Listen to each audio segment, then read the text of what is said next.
ఈ సమయమందు దేవుని యొక్క వాక్యాన్ని మనం ధ్యానం చేసుకుందాం. 2వ కొరింథీయులకు రాసిన పత్రిక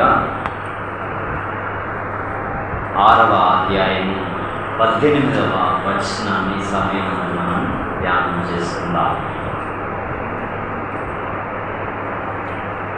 2వ కొరింథీయులకు రాసిన పత్రిక 6వ అధ్యాయం 18వ వచనం. దేవుని ఆలయమునకు విగ్రహములతో ఏమి పొందిక, మనము జీవము గల దేవుని ఆలయమై ఉన్నాము.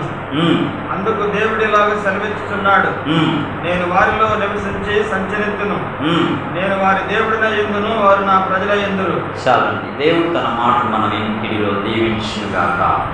ఆమేన్. 18వ వచనం. మనం జీవం గల దేవుని ఆలయమై ఉన్నాము.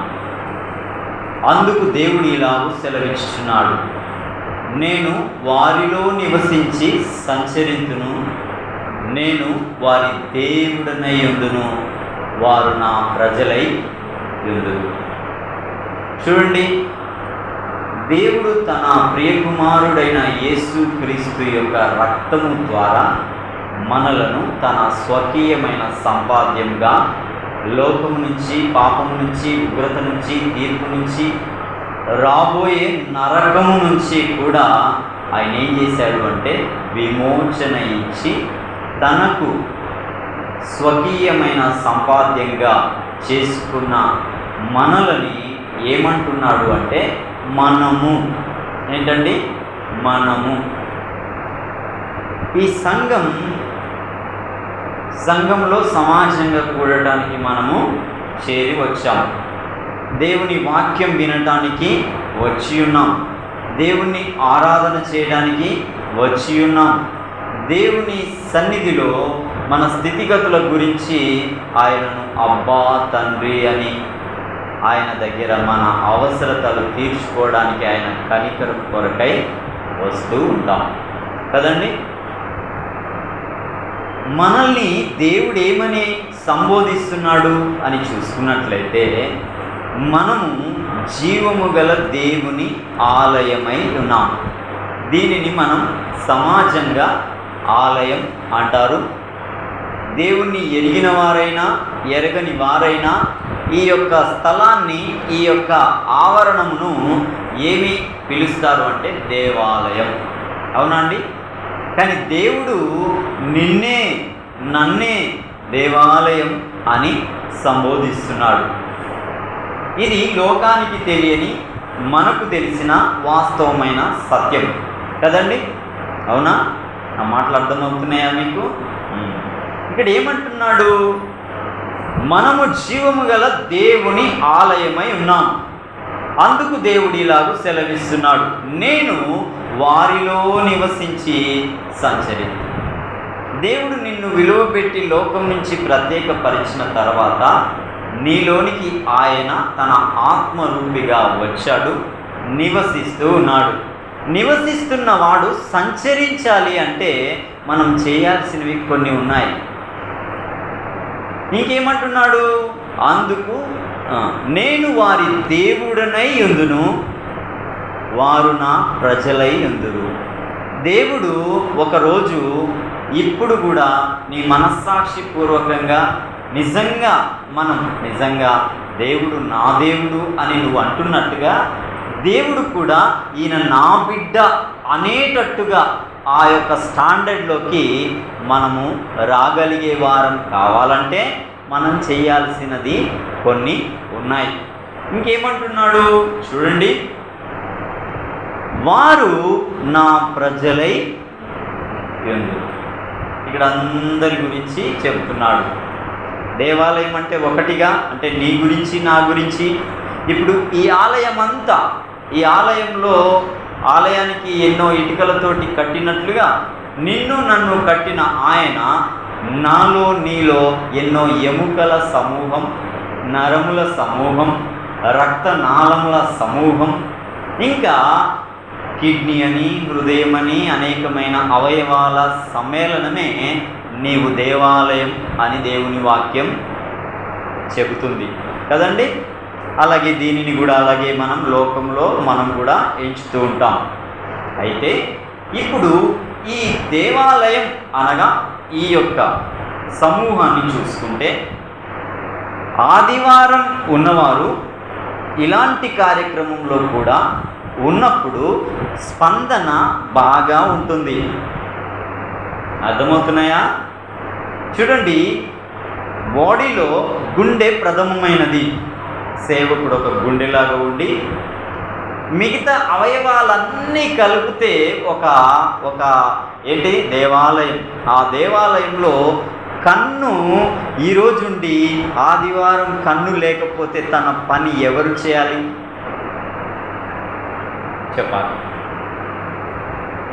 ఆలయం అని చూసుకున్నాం కదా. కిడ్నీ ఫంక్షనింగ్ అనేది ఒకరోజు నేను ఉండనులే అని అంటే దాని పని ఎవరు చేయాలి? కాలు లోకం పరంగా మనకి ఇష్టమైన దానికి మనం వెళ్తున్నప్పుడు 2 అడుగులు వేసి అలా కొనసాగితేనే ఇదంతటిని తీసుకొని వెళ్ళిపోతాం. అదే విధానంలో దేవుడు విలువ పెట్టి నిన్ను తన రక్తం ఇచ్చి స్వాస్థ్యంగా నిన్ను తన సంఘం అనే ఆ యొక్క బండ మీద చెక్కి ఉండి నిన్ను సిద్ధపరచడానికి వాక్యం చేత ప్రతి దినం నిన్ను సంధించడానికి ఆయన వాక్యం మన చేతిలోకి వచ్చి అప్పుడప్పుడు ఆదివారం మిగతా సందర్భాల్లో కూడా ఇక్కడికి మనల్ని నడిపించడానికి కారణం ఏంటి అనంటే ఆయన కోరిన విధానంలోనికి నీవు పరివర్తన చెందటానికే ఈ విధమైన కార్యక్రమములు చేపట్టడం దైవజనుడు చేసే ప్రథమమైన పని. అవునండి. ఇప్పుడు లోకపరంగా ఈ అవయవాలన్నీ ఒక ఆలోచనకి ఈడ్చుకొని పోయినప్పుడు పరలోక సంబంధమైన దేవుని రాజ్యంలో నీవు నేను నిలబడాలంటే, ఈయన నా బిడ్డ అని చెప్పుకోదగిన వ్యక్తివిగా నీవు ఉండాలంటే నీవు కూడా వాక్యము విషయమై మనము శ్రద్ధ వహించినప్పుడు ఈ అవయవాలన్నీ పట్టి దేవుని సన్నిధిలో ఏం చేస్తాం? కూర్చుండబెట్టి ఆయన మాటల మీద శ్రద్ధ పెట్టి వినగలుగుతాం. హృదయం గ్రహించగలుగుతుంది, కళ్ళు చూడగలుగుతావి. ఇలా ఈ దేహం అనే ఈ ఆలయం దేవునిలో పరిపూర్ణం కావాలి అని అంటే అన్ని ఫంక్షనింగ్ కావాలి. అవునండి. మనిషి ఇక్కడ ప్రజెంట్ అయ్యి మైండ్ ఆబ్సెంట్ అయినా ప్రయోజనమేమీ ఉండదు. ఉంటుందా? ఉండదు. కాబట్టి ఈ కదిలే దేవాలయం దేవుని యొద్ద ఒకరోజు ఈయన నా బిడ్డ అని చెప్పుకోదగిన వ్యక్తివి కావాలన్నా నువ్వు చేయాల్సిన ఈ చివరి దినాల్లో, అపాయకరమైన దినాల్లో కొన్నింటిని గురించి మనము ధ్యానం చేసుకుందాం. కొన్ని విషయాల గురించి మనం ధ్యానం చేసుకుందాం. ఇప్పటి వరకు నేను చెప్పిన ఈ మాటలు మీకు ఏమైనా కొంత మేరకన్నా అర్థమయ్యాయా? ఎందుకంటే అర్థమవుతేనే నేను ఇంకా ముందుకు వెళ్ళటానికి అవకాశం ఉంటుంది. మనమంతా ఆయన పిల్లలం కదా. ఆయన పిల్లలం కాబట్టి ఆయన కోరిన విధానంలోనికి రావాలనంటే మనలో జరగవలసిన ప్రప్రథమమైన పనులు చూడండి, మనం తెలుసుకుందాం. 1 పేతురు రాసిన పత్రిక 2వ అధ్యాయం 3వ వచనంలో 1 నీలో నాలో మొట్టమొదటిగా ఇది నేటి దినాల్లో కరువైపోతుంది. చాలామంది దీని విషయంలో నిర్లక్ష్య వైఖరి కలిగి కూడా ఉన్నారు. చదవండి 1 పేతురు రాసిన పత్రిక 2వ అధ్యాయం 3వ వచనం.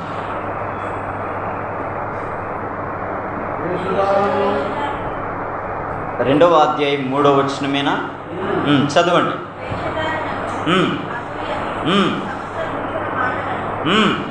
మాని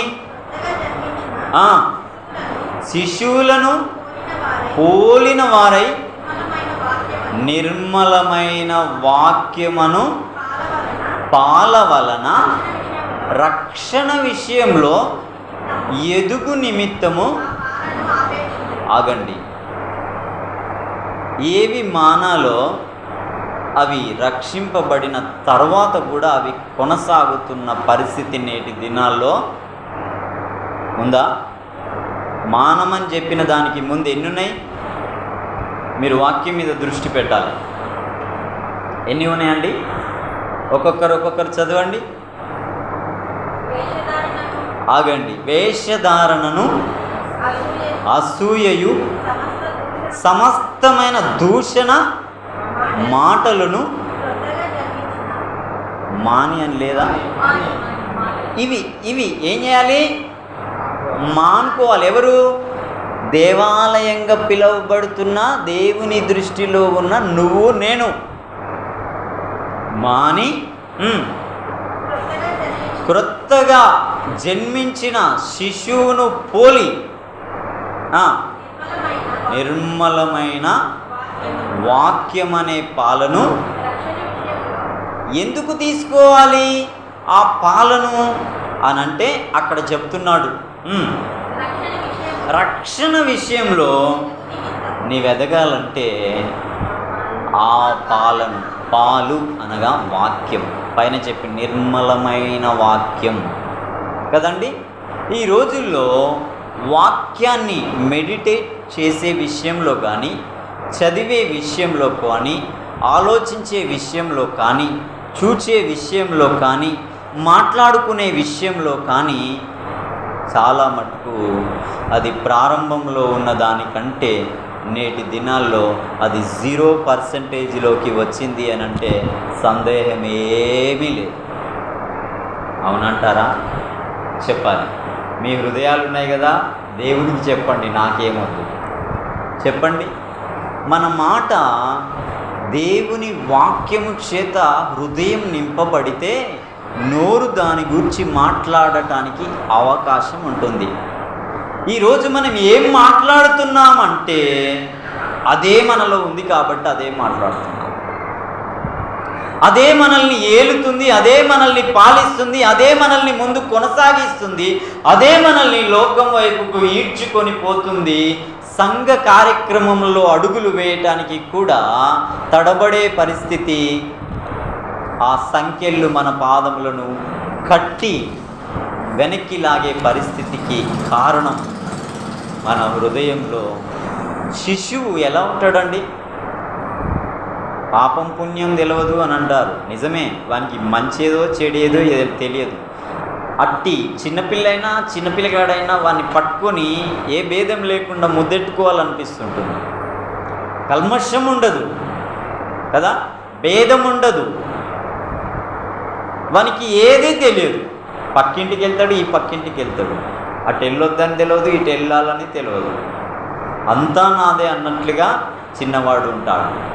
అయితే అలా నీవు నేను పరివర్తన చెందాలి అని అంటే నిర్మలమైన ఆ వాక్యాన్ని మనం ఏం చేయాలి?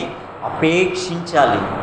ధనాపేక్ష, స్త్రీ అపేక్ష, ఇలా చెప్పాలనంటే ఎన్నో అపేక్షలు ఉన్నాయి కదా. కానీ ఇవాళ దేవుడు పాలను అపేక్షించండి అంటున్నాడు. అంటే వాక్యమును ఏం చేయాలి? ఈ చివరి దినాల్లో అనేకమైన బైబిల్ వాక్యమే బోధన జరుగుతున్నట్టుంది, కానీ అసలు బైబిల్ వాక్య బోధన లేదు.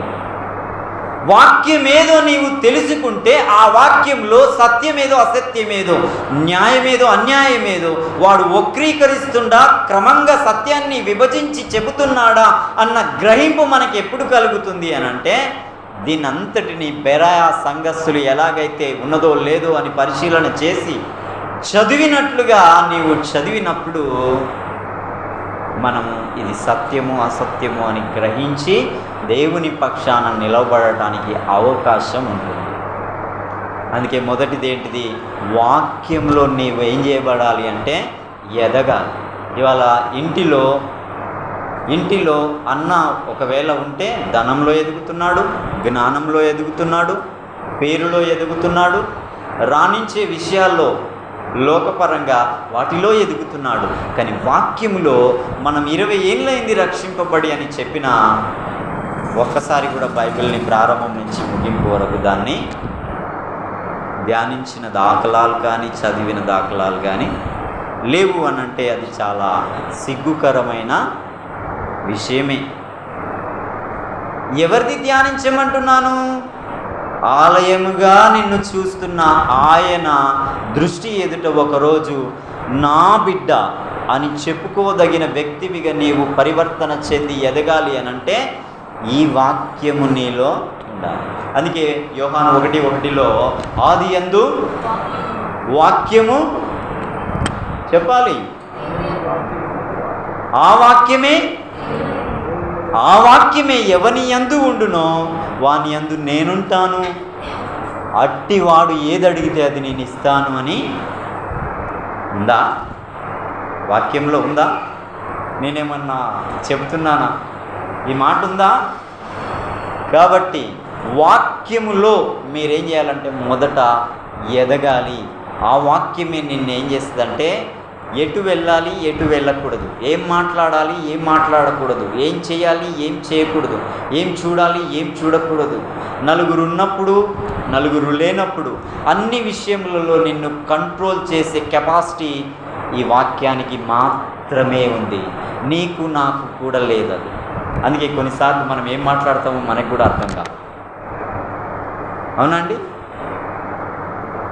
కొన్నిసార్లు మన తల పని చేస్తలేదు అన్నట్టుగా ఎదుటి వాళ్ళు చెప్పేస్తారు, తల పని చేయట్లేదా ఏంది మీకు? మనకు బాగానే అనిపిస్తుంది, కానీ పక్క వాళ్ళు చెప్తారు.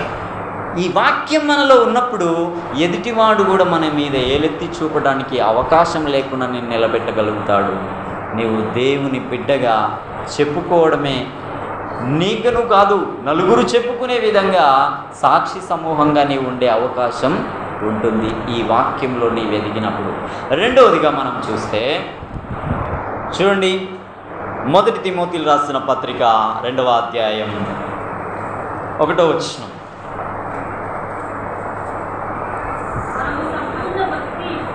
మనము ఇక్కడ వినండి, మొదట మనమే వచ్చింది, రెండవది కూడా మనమే వచ్చాం. మనం భక్తియు మాన్యతయు కలిగి నెమ్మదిగా సుఖముగా బ్రతుకు నిమిత్తం. ఆగండి. ఇవన్నీ ప్రతి మనిషి ఆశపడతాడు. దేవునిలోకి వచ్చే వ్యక్తి భక్తిగా ఉండాలి అనుకుంటాడు, కానీ ఉండలేడు. తర్వాత ఇంకేముంది? మాన్యత అంటే గంభీరంగా ఉండాలి అనుకుంటాడు. భక్తిలో శక్తి కలిగిన వ్యక్తి గంభీరంగా ఉంటాడు. భక్తిని శక్తిని ఆశ్రయించిన వ్యక్తి గంభీరంగానే ఉంటాడు. తర్వాత నెమ్మదిగా ఉండాలని అందరూ అనుకుంటారు, కానీ అది వాళ్ళ వల్ల కాదు. సుఖం సౌఖ్యం కలిగి ఉండాలి అనుకుంటారు, కానీ ఉండలేదు. కారణం ఏంటి అనంటే చదవండి. అన్నింటికంటే ముఖ్యంగా మనుషులందరి కొరకు ఇక అదంతా వద్దు, కానీ మనుషులందరి కొరకు, అందులో అందరూ ఉంటారు. ఇక ఏం చేయాలంట?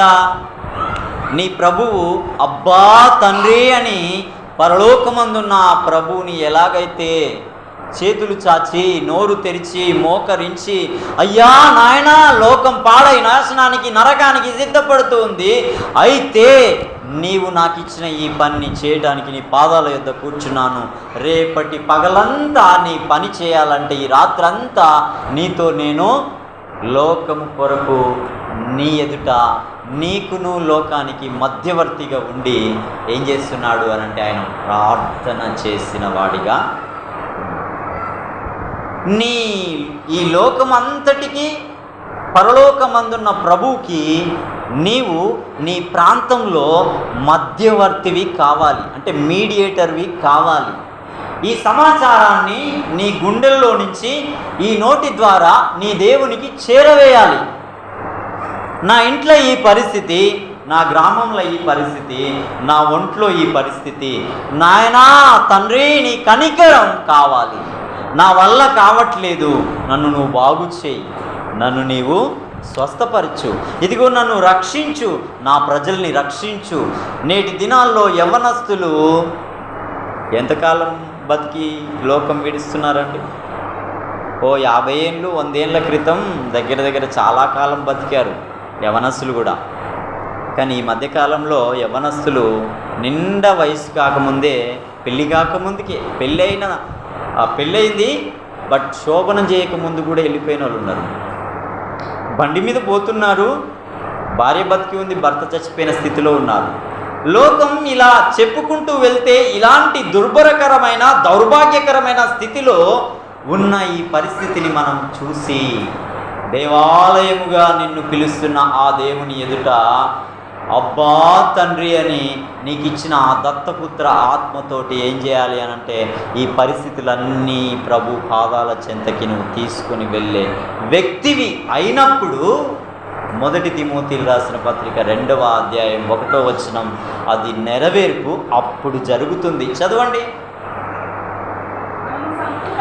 మనము అనగా ఒక్కొక్కరము ఈ విధమైన పరిస్థితిని మనం చేసినప్పుడు సంపూర్ణమైన భక్తిలోనికి ఎదగడానికి అదే పునాది, అదే అసలైన సిసలైన దేవునిలో మనం పరిపక్వత, పరిపూర్ణత, ప్రభావం, మహిమ ఆయన పాదాల దగ్గర గడిపినప్పుడే ఆయనలో నుంచి మనకి వస్తుంది. ఎలా అంటారా? కోడి గుడ్లు పెడుతుంది కదండి. గుడ్లని కోడి తన రెక్కల కింద పొదుగుతూ ఉంటుంది. అది గుడ్డే కానీ 21 రోజు అనుకుంటాను. ఆ రోజు తర్వాత దీని వెట్టకి తల్లి పోలికలోనికి అవి ఏం చేయబడతాయి అంటే మార్చబడి బిడ్డగా వచ్చేస్తుంది. నీవు నేను కూడా ఆయన రాక పర్యంతం నువ్వు ఒక గుడ్డు లాంటి వారమైతే ఆయన ఒక కోడిలాగైతే ఆయన రెక్కల క్రింద మనం ఉండి అలాగున ప్రార్థనలో ఆయన వెట్ట, ఆయన యొక్క ప్రభావం, ఆయన యొక్క శక్తి, ఆయన యొక్క దర్శనం, ఆయన యొక్క ప్రత్యక్షత, ఆయన యొక్క వెలుగు మన మీద పడ్డప్పుడు మనలో కూడా ఏం కలుగుతుంది? ఆయన పోలిక, ఆయన యొక్క తేజస్సు, ఆయన యొక్క ప్రభావం కనబడుతుంది. అప్పుడు మాట అంటే చాలు, ఒక విశ్వాసివైన క్రియ జరిగే విధమైన కార్యం జరుగుతుంది. సేవకుడు విశ్వాసి అనే భేదం లేదు అప్పుడు. కాబట్టి రెండోది ఏంటి? ప్రార్థన. ఈ ప్రార్థన చేసినప్పుడు సంపూర్ణమైన భక్తిలోనికి నువ్వు వస్తావు. గంభీరమైన వ్యక్తివిగా దేవుని ఎదుట, సమాజం ఎదుట, నీ ఇంటి వారి ఎదుట, అమ్మో ఆమె ఎదుట నేను నిలబడటానికి నాకు ఆమె అంతటి పరిశుద్ధురాలు, ఆయనంతటి నీతిమంతుడు నేను కాదు అని ఇతరులు చెప్పుకునేటట్టుగా నీ భక్తి, ఆ శక్తిని కలిగి గంభీరమైన భక్తిని చేస్తున్న వ్యక్తివిగా నువ్వు ఉంటావు. చదవండి. నెమ్మది. ఎలాంటి నెమ్మది అండి? ఉద్యోగం వస్తేనే, నెలకు 1,00,000 రూపాయలు వస్తేనే, అందగాడు దొరికితేనే, అందగత్తె దొరికితేనే, అన్నీ మంచి భోజనాలు తింటేనే దొరుకుతుందా నెమ్మది? చెప్పాలి. అన్నీ తిన్నోనికి కూడా లేదు నెమ్మది. ఏసీలో పండుకున్నోనికి కూడా నెమ్మది లేదు. పెట్టుకుంటాడు వాడు ఏసీ, కానీ పండుకుంటే మాత్రం కంటికి నిద్ర రాదు. ఎందుకు? ఇందుకే ఇప్పుడు మనం చదివినాం కదా, నెమ్మది అనేది అది దేవుడివ్వాలి. అది ఇవ్వాలంటే నీలో ఉన్న ఆ ఆత్మదేవుడైన ఆయనతో ఒక అన్యోన్యమైన కమ్యూనికేషన్ కలిగి ఉన్నప్పుడు ఇది నీకు నాకు సాధ్యమయ్యే విషయం అని లేఖనం సెలవిస్తుంది. సుఖముగా బ్రతుకు నిమిత్తం, అన్నింటికంటే ముఖ్యంగా అందరి కొరకు, అనగా మనుషులందరి కొరకు చేయకపోయినా నీ సరౌండింగ్లో ఉన్న నీ రిలేషన్, నీ కొలీగ్స్, నీ యొక్క అమ్మ తరపున ఉన్న బంధువులు, ఇటు మామ తరపున ఉన్న బంధువులు, నీ కాలేజీకి వెళ్తే కాలేజీ ఫ్రెండ్స్ సర్కిల్, ఉద్యోగంలో ఉంటే ఆ ఉద్యోగంలో ఉన్న స్టాఫ్ మట్టుకు, నీకు రోడ్ల మీద వెళ్తున్నప్పుడు అనామకులు కనబడ్డ వాళ్ళ దీనస్థితిని చూసినప్పుడు అయ్యో నాయనా అంటూ, ఇది సాయంత్రపు వేళ దేవుని పాదాల దగ్గర ధూపం వేసే ఒక వ్యక్తివిగా నీవు అప్పుడు ఇది నీలో నాలో కార్యరూపం దాలుస్తుంది. మూడవదిగా మనం చూసుకుంటే మొదటి తెస్సలోనికైలు రాసిన పత్రిక 5వ అధ్యాయం 18వ వచనం.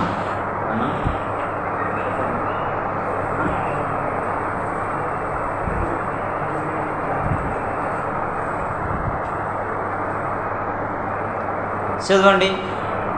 మొదటి తెస్సలోనికైలు రాసిన పత్రిక 5వ అధ్యాయం 18వ వచనం.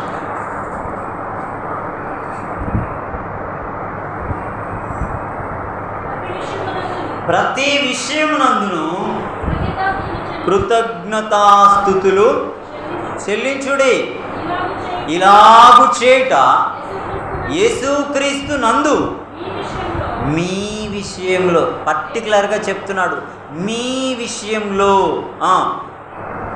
దేవుని చిత్తం, మీ విషయంలో దేవుని చిత్తం యేసుక్రీస్తు నందు. క్రీస్తున్నాడు, మీరున్నారు, దేవుడున్నాడు. తన చిత్తం జరగాలి అని అంటే దేవుడు నీకు ఇస్తున్న ఈ బ్రతుకు రక్షణ బట్టి, బ్రతుకును బట్టి, ఆరోగ్యమును బట్టి, మేలులను బట్టి, ఉపకారములను బట్టి, మిగతా సమస్తమైన కార్యములను బట్టి ఏం చేయాలంట? ఎప్పుడు చేయాలని ఉందాడా? మళ్ళీ చదవండి ఫస్ట్ నుంచి. ప్రతి విషయం అంటే గంట తర్వాత, 6 గంటల తర్వాత, రేపు, మళ్ళా సంవత్సరానికి ఉందా? ప్రతి విషయం అంటే అడుగు తీసి అడుగు వేసిన అందులో నువ్వేం చేయాలి? Thanks giving. ఒక ఫ్రెండ్కి మనం థ్యాంక్స్ చెప్తాం. ఒక అనామకుడు ఏదో పడితే లేపినందుకు థ్యాంక్స్ చెప్తాం. కానీ తల్లి గర్భమందు పిండముగా రూపింపబడినది మొదలుకొని నేటి దినం వరకు నిన్ను కంటికి పాపలా కాపాడుతూ నీ ఎడల తన కుమారుడైన యేసుక్రీస్తు రక్తం చిందించి ఆ రక్షణ ఇచ్చిన ఆ రారాజైన ఆ దేవునికి నువ్వు చెప్తున్నావండి thanks. Every second, every day, every time. ఎందుకో తెలుసా? కన్ను మూసి తెరిచే వరకల్లా కొన్ని వందల మంది కాటికి వెళ్ళిపోతున్న లోకంలో మనం ఉన్నాం. హాస్పిటల్ దగ్గరికి వెళ్ళి చూడండి, వాళ్ళ ఆర్తనాదాలు వినబడతాయి. ఆ పరిస్థితి నీకు నాకు రాలేదు. కాబట్టి నువ్వేం చేయాలి? ఎంతోమందికి దిక్కుతోచని దౌర్భాగ్యపు స్థితిలో ఎందరో ఉన్నారు. వారికంటే 100 రెట్లు బెటర్ దెన్గా దేవుడు నిన్ను నిలబెట్టాడు.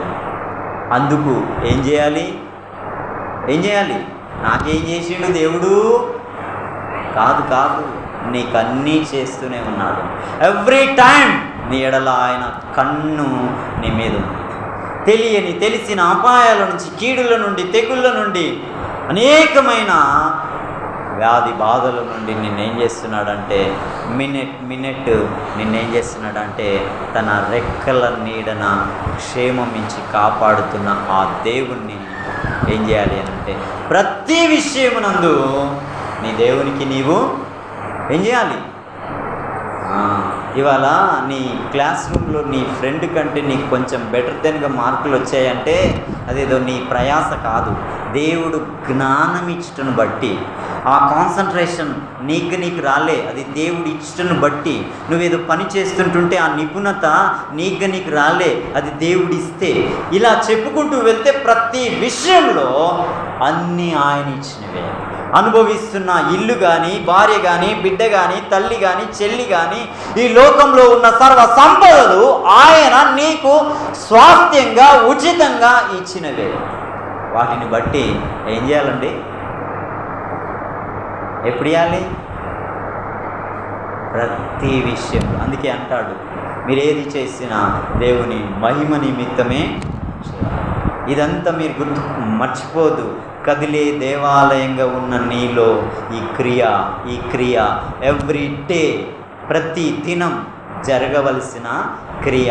ఏదో అమాస పుణ్యానికి, ఏదో సంవత్సరానికి ఒకసారి, ఏదో క్రిస్మస్కి, ఏదో ఆదివారం కాదు.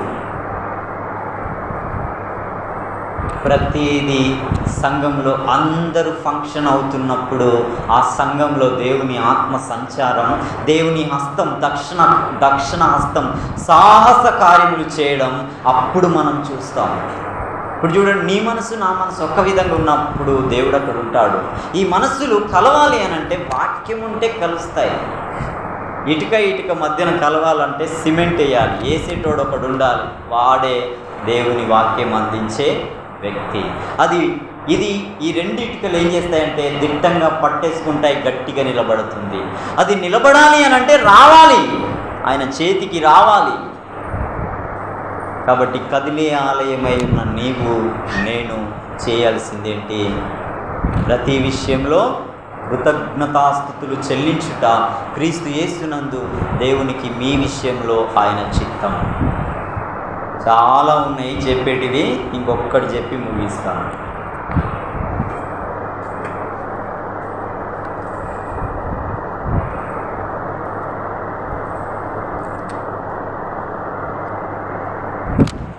మొదటి తెస్సలోనికలు రాసిన పత్రిక 1వ అధ్యాయం 10వ వచనం.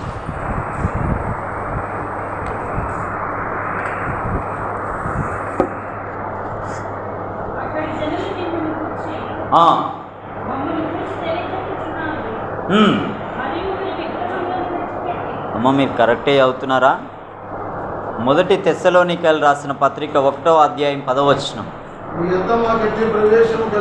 మీ యొద్ద మాకెట్టి ప్రవేశం కలిగెను,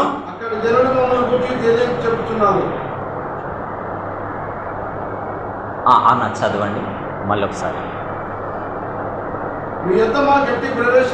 మీ యొద్ద మాకెట్టి ప్రవేశము కలదో అక్కడి జనులు మిమ్మును గురించి మాకు తెలియజెప్పుచున్నారు. మరియు మీరు విగ్రహములను విడిచిపెట్టి జీవగలవాడును సత్యవంతుడు దేవునికి దాసులగును దేవుడు ముద్రల నుండి లేపిన యేసు అనగా రాబో ఉగ్రతలను మనల్ని తప్పించుచున్న ఆయన కుమారుడైన యేసు పరలోకం నుండి వచ్చునని ఎదురు చూచుటకును దేవాలు దేవుని వైపునకు తిరిగి ఆ సంగతి వారే తెలియజేయుచున్నారు. ఇక్కడ ప్రభు అయిన యేసు క్రీస్తు రాక కొరకు ఎదురు చూడాలన్నది మెయిన్ టాపిక్. అక్కడ ఆ మాట అక్కడి నుంచి చదవండి మళ్ళీ ఒకసారి.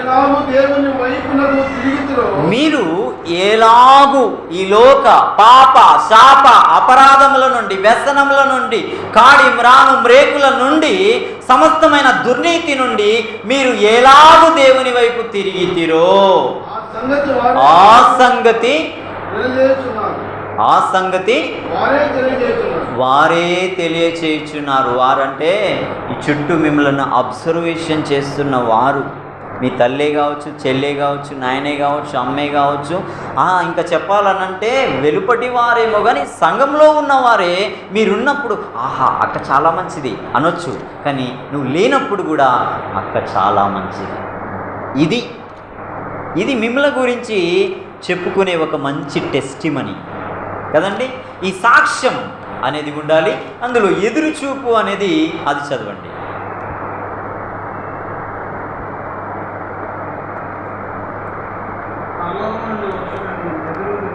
పరలోకము నుండి ఎవరు? ప్రభువు రాబోచున్నాడు అనేది మనము ఎప్పటి నుంచో వింటున్నాం.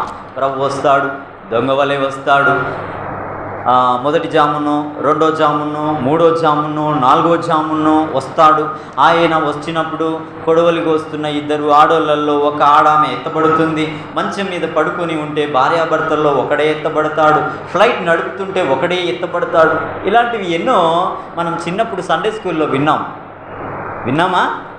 సంఘాల్లో పెద్దవాళ్ళు కూడా అనేక పర్యాయాలు చెప్పడం విన్నాం. ఆయన రాక కొరకు నీలో నాలో ఏముండాలి అని అంటే ఎదురుచూపు ఉండాలి. ఎలాంటి ఎదురుచూపు ఉండాలో తెలుసా? మొట్టమొదట పెళ్ళైన ఆ తొల్లేటి దినాల్లో భర్త ఉద్యోగం నుంచి ఎప్పుడొస్తాడా అని తలుపు దగ్గర భార్య ఆయన కొరకు ఎదురు చూచినట్లుగా విశ్వాసి యొక్క ఎదురుచూపు రక్షకుడైన ప్రభువు కొరకు అలా ఉండాలంట. కొంతమంది వచ్చాడులే మేము వింటున్నాం, తాతల నుంచి వింటున్నాం అని అనుకున్న వాళ్ళు ఏమైపోయారు? సిద్ధల్లో నూనె కొంచెం తగ్గిపోయిన ఏం కాదులే ఆయన వచ్చినప్పుడు చూసుకుందాం అనుకున్న వాళ్ళు ఏమయ్యారండి? కొంచెం నోరు తెరవండి. లేవా? దేవుడు నోరు ఇయ్యలేదా మీకు? ఏమయ్యారు? మరి ఇంత బతికి ఇంటెనక చచ్చినట్టుగా విడిచిపెట్టబడితే లాభం ఏముంది? ఈ కదిలే దేవాలయం కదలాలంటే, ఇవన్నీ క్రియ దాల్చాలంటే మనలో ఉండాల్సింది ఏంటంట? ఆ ఫస్ట్ నుంచి విన్నయి ఉండాలి, ఇది కూడా ఉండాలి. ఎలా ఉండాలి? ఎదురు చూపు. ఇష్టమైన వాళ్ళ కొరకు అమ్మ నేను వస్తున్నాను అని నీకు ఫోన్ చేశాడు కొడుకు లేదా బిడ్డే. అక్కడి నుంచి ఇక్కడికి గంట టైమే అయింది, గంటన్నర అయింది, ఇంకా వస్తలేదు అనేసి మనం ఏం చేస్తాం? చుట్టుపక్కల వాళ్ళని, అయ్యో మీ పిల్ల వచ్చిందా కాలేజీ నుంచి? వచ్చింది. మీ పిల్లగాడు వచ్చాడు. మరి నా బిడ్డ ఇంకా రాలేదేంటి అని మనలో ఏం మొదలవుతుంది? దేవుని రాక కొరకు ఇది మొదలు కావాలి. మనం ఇంకా రావట్లేదేంటి? ప్రభు వస్తాడన్నాడు. ఏం లేదు ప్రభు, నువ్వు ఇయ్యాలి కాదు, ఇంకా 10 ఏళ్ళకి వచ్చినా పర్లేదు అన్నట్టుగా మన భక్తి ఉంటే మనం అసలు శక్తి లేని భక్తిహీనంగా ఉన్నామని అర్థం. ఆయన రాక కొరకు నా ప్రియుడు 10,000లో అతి సుందరుడు, అతి కాంక్షణీయుడైన ఆయన ముఖదర్శనం చేసే ఆ రోజు కొరకు భక్తిపరులందరూ ఎదురు చూసి కొందరు ఆయన రాకుండానే ఆయన దగ్గరికి వెళ్ళిపోయిన వారికి ఉన్నారు. మన రోజుల్లోనైనా ఆయన రావడం, ఆయన్ని చూడడం కావాలి అన్న ఆ తపన, ఆ దృక్పథం మన హృదయంలో ఉండాలి. ఇది ప్రతిదినం ఉండాలి. యెహోవా కొరకు ఎదురు చూచేవారు ఏం చేయబడతారంట? యెషయా గ్రంథంలో ఒక మాట ఉంటుంది, యెహోవా కొరకు ఎదురు చూచేవారు నూతన, ఏంటి పాత బలం కాదు మన బలం, ఈ తిండి విషపు తిండి తింటున్న దానికి బలం కాదు, బలహీనం అవుతున్నాం. ఈయన కొరకు ఎదురు చూడడం నూతన బలం. ఎలాంటి బలం అంటే పక్షిరాజు. ఈ ప్రపంచంలో అన్ని జీవుల్లోకెల్లా పక్షుల్లో అదే రాజు. ఎంతో ఎత్తైన కొండ మీద అది నివాసాన్ని ఎంచుకుంటుంది. నీవు నేను ఎత్తైన శిఖరంలో మనం ఎగిరే వారం కావాలనంటే యెహోవా కొరకు ఎదురు చూచువారు నూతన బలమును పొంది వారు అలయక సొలయక పరిగెత్తుచు పక్షిరాజు యవనం వలె వారి యవనం దినదినం ఏమవుతుందంటే క్రొత్తది అవుతుంటుందంట. ఏదో మనం ఫెయిర్ అండ్ లవ్లీ పెట్టుకుంటే, ఇంకేదో ముఖానికి రాసుకుంటే ఈ అందం కొత్తది కాదు, ఇంకా ముడతలు పడిన శరీరంగా తయారవుతుంది. దేవాలయంగా ఉన్న నీవు దీనిని అలంకరించుకొని, దీన్ని అన్వయించుకొని, దీన్ని అభ్యసించి, దీన్ని చొప్పున అనుసరిస్తే ఇది నీకు సంభవిస్తూ ఉంది. ఇన్ని మాటలు చెప్పినా ఇంకొక మాట చెప్పి నా టైంలో నేను ముగిస్తాను. చూడండి, యోహాను సువార్త 15వ అధ్యాయం 16వ వచనం ఒక్క మాట మనం చూసుకొని ముగించుకుందాం. మీరు ఆగండి. ఇక్కడ ఉన్న మనల్ని ఆయన అంటున్నాడు ఏమనంటే, ప్రభువైన యేసుక్రీస్తు అంటున్నాడు, మీరు నన్ను ఏర్పరచుకోలే. ఇంకెక్కడ ఏర్పరచుకుంటాం? పాపం చేత, అపరాధం చేత చచ్చిన స్థితిలో పడి ఉన్నాం మనం.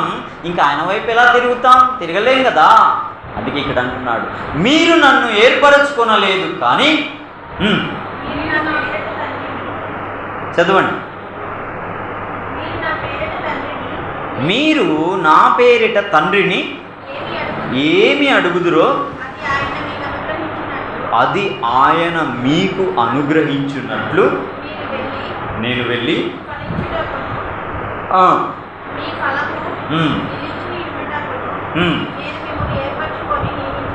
ఆగండి. ఎందుకు ఏర్పరచుకున్నాడు, ఎందుకు నియమించుకున్నాడో, మీరు ఫలించి ఆ ఫలము నిలిచి ఉండున్నట్లు. అర్థమవుతుందా? మనమేదో జ్ఞానులం, మనమేదో స్కాలర్స్లం, మనమేదో సైంటిస్టులం, మనమేదో ఈ యొక్క ప్రాంతం అంతట్లో టాప్ మోస్ట్ మనమే. కాదు, అందరికంటే అత్యల్పులమైన మనల్ని ఆయన ఎందుకు చూస్ చేసుకున్నాడు అని అంటే ఇక్కడ అంటున్నాడు. ఆ పాయింట్ చదవండి. మీరు ఫలించుటకును మీ ఫలము నిలిచియుండుటకును. ఆగండి. మీరు ఫలించుటకును ఆ ఫలము నిలిచియుండుటకును. మీరు ఎలాగో వచ్చేసారు, ఆలయంగా వచ్చేసారు. ఈ ఆలయంలోనికి మనం అందరం వచ్చి ఏం పొందుతాం చెప్పాలి. నా టైంలోనే ముగిస్తాం. మేలు పొందుతాం, స్వస్థత పొందుతాం, రక్షణ పొందుతాం, మారుమనసు పొందుతాం, అద్భుతమైన కార్యాలు పొందుతాం, అందగాన్ని దేవుణ్ణి అడిగి పొందుకుంటాం, మంచి మనవరాల్ని పొందుకుంటాం. తర్వాత దిక్కులేని స్థితిలో ఉండి ఆయన దగ్గరికి వస్తే మంచి ఐశ్వర్యం పొందుతాం. ఇలా ఎన్నో పొందుతాం కదా. దేవాలయంలోనికి వచ్చిన నువ్వు ఇవి ఎన్ని పొందుతున్నావు కదా. నీవు లోకంలో కదిలే దేవాలయంగా ఉన్న నీలో నుండి చుట్టూన్న జనాలు నీ యొక్క ఆ ఫలమును బట్టి ఏం చేయాలి అని అంటే వారు అన్నీ పొందాలి. అర్థమైందా? మీరు ఫలించుటకును ఆ ఫలం ఏదైతే ఫలించారో లోకంలో అది ఏం చేయాలి? నిలిచి ఉండుట కొరకు దేవుడు నన్ను ఏం చేశాడు? ఏర్పరచుకొని నియమించుకున్నాడు. ఒక చెట్టుకి ఎన్ని విత్తనాలు వస్తాయండి చెప్పాలి? ఏ చెట్టు తెలియదా? ఆ చెట్టుకి విత్తనాలు తెలియదా? అట్లా కొత్తగా చూస్తారేంటి? చాలా వస్తాయి కదా. అది చనిపోయి కూడా మళ్ళా ఇంకా ఎన్నెన్నో తెచ్చిపెడతాయి. మనం ఒక ఫలం అయితే ఈ ఫలం చనిపోతే అంటే లోక శాప పాప వ్యసన సంబంధమైన సమస్తములో చచ్చిపోతే మనము లోకానికి ఎలా ఉంటామంటే ఒక ఫలంగా ఉంటాం. ఎలాంటి ఫలం అంటే గల్తీ రాసిన పత్రిక 5వ అధ్యాయంలో ఆ ఆత్మఫలమే. ఆ ఆత్మఫలం నీలో నాలో ఉండి లోకంలో ఆ క్రియలన్నీ వెదజల్లుతుంది. చూడండి, కొన్ని చెట్లకి విత్తనాలు ఎండాకాలం వస్తే ఇలా పగిలి వెదజల్లుతాయి కదా. నీవు లోకంలోనికి వెళ్ళినప్పుడు ఈ ఆత్మఫలంలో ఉన్న ఆ 9 క్యారెక్టర్స్ని జనముల మధ్యన ఇలా మాట ద్వారా క్రియ ద్వారా చాలా ఉన్నాయి, చెప్పలేదు ఇంకా, ఇలా వెల్లడిపరిచినప్పుడు నీకు తెలియదు వారు రక్షణ పొందడం, నీకు తెలియదు వారు దేవుని వైపు తిరగడం, నీకు తెలియదు వారు పశ్చాత్తాపడడం. కానీ దేవుడికి తెలుసు. ఆ ఫలం ఒక రోజు ఆయన ఎదుట, ఇదిగో నీ సత్ప్రవర్తనను బట్టి నీ ఫలమును బట్టి ఇదిగో ఈ ఫలం నిలిచి ఉంది. బలానమ్మకమైన నా మంచి కుమారుడా రా, లోకం పుట్టినది మొదలుకొని మీ కొరకు సిద్ధపరచబడిన నా రాజ్యమును స్వతంత్రించుకో అని చెప్పబడే ఆ దినం రాబోతుంది. ఆ దినమందు దేవాలయంగా నీవు నేను ఉన్న నాలో నుండి ఈ ఆత్మఫలములు లోకంలో కార్యరూపం దాల్చినప్పుడు ఎందరో కొందరు మనను బట్టి ఫలాలు వస్తాయి. ఆ ఫలాలు నిలిచి ఉంటాయి. ఒకరోజు ఆయన యుద్ధం మనం పొందుకోవాలి అని అంటే దేవాలయంలోనికి మనం వచ్చాం. దేవాలయం కదిలే దేవాలయం లోకంలో వెళ్తున్నప్పుడు ఈ అన్ని అవయవాలు ఫంక్షన్ జరిగినప్పుడే దేవుని ప్రణాళిక నెరవేరుతుంది. అందరూ సమకూడినప్పుడే దేవుని కార్యాలు జరుగుతాయి. నీలో అన్ని అవయవాలు దేవునికి స్పందించినప్పుడే నీవు దేవుని బిడ్డవుగా అంగీకరింపబడతావు. ఒక కిడ్నీ వెనక్కి ఒక కిడ్నీ ముందుకు వెళ్తే వాడిని లోకం ఏమంటుంది? ఒక కాలు వెనక్కి ఒక కాలు ముందుకు ఉంటే లోకం ఏమంటుంది? ఒక కన్ను కిందికి ఒక కన్ను పైకి ఉంటే లోకం ఏమంటుంది? ఒక ముక్కు ఇలా ఉండి ఇంకో ముక్కు ఇలా ఉంటే లోకం ఏమంటుంది అంటే వెక్కిరిస్తుంది. దేవుడు వెక్కిరింపబడడు. మనం ఒకరోజు వెక్కిరింపబడే పరిస్థితికి రాకుండా ఉండాలి అని అంటే అవయవాలు ఇంత సుందరంగా నీలో అమర్చిపెట్టిన అద్వితీయ సత్య దేవుడైన ఆ ప్రభువునకి నీ దేహమంతా ఆయన నివసించే ఆలయమై సంచరించేటట్లుగా నీవు ఉండాలి అనేది దేవుని లేఖనం సెలవిస్తుంది. మొదటి మూలవాక్యంలోకి వచ్చి ఆ మాట చదువుకొని మనం ముగించుకుందాం.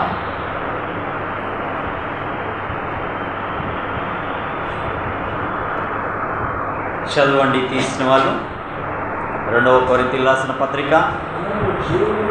మనము ఇక్కడ అందరం ఎవరికి వారే మనం జీవము గల దేవుని ఆలయమై ఉన్నాం. అందుకు దేవుడు ఇలాగూ సెలవిచ్చుచున్నాడు, నేను వారిలో నివసించి సంచరింతును, నేను వారి దేవుడనయ్యుందును, వారు నా ప్రజలయ్యుందురు. అలాగే మొదటి కొరింథీయులకు రాసిన పత్రిక 6వ అధ్యాయంలో ఆ చివరన పరిశుద్ధాత్మకు మీ దేహము, ఆ మాట ఒక్కటి చదివి మనం క్లోజ్ చేస్తాం. ఆ మాట ఒక్కటి చదవండి. విలువ పెట్టి కొనబడిన వారు గనుక మీ దేహముతో దేవుణ్ణి మహిమపరచుడి. అంతే ఉందా? అందులో ఆత్మ నివసించే దాని గురించి అనేది ఒక మాట.